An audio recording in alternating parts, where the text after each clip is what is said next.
আছে আল্লাহ পাক রব্বুল আলামিন জানেতে নজর করে চাই কাজের এজে জল্লাতে কাটবো নদীর কিনারে নিচে ওরকমই বোঝা যায় আল্লাহ দরবারে গাইবে আওয়াজ হইল কাজী বিসা বিসমিল্লাহ বলিয়া মুখের জবান খুলিয়া বলছিল যে লা ইলাহা ইল্লাল্লাহু মুহাম্মাদুর রাসূলুল্লাহ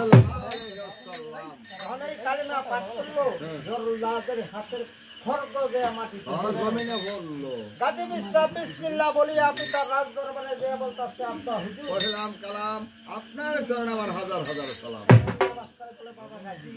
এখনো তোমার সময় আছে শীঘ্র করে শোনা যাক সিংহাসন আব্বা হুজুর গো এই দেশে তো গরিব দেশের কোনো অভাব নাই না বহুত গরিব আর আঙ্গরে তো জনে জনে আল্লাহ তোমার কম দিছে না তাহলে লোনে আমরা একটা কাম করি আঙ্গর যত দ্বন্দ্ব লোক আছে সব কিছু বেচছে পরে লোনে এই দেশের মানুষের দিয়া বিলাই দিয়া পরে আমরা ফাতর কাটা হ্যাঁ এটা দরকার নেই গর এই কথা শুনে বাজান কুতের বেটা কুটতে উঠিল জ্বলিয়া 10টা হস্তির মাউতকে ডাক দিল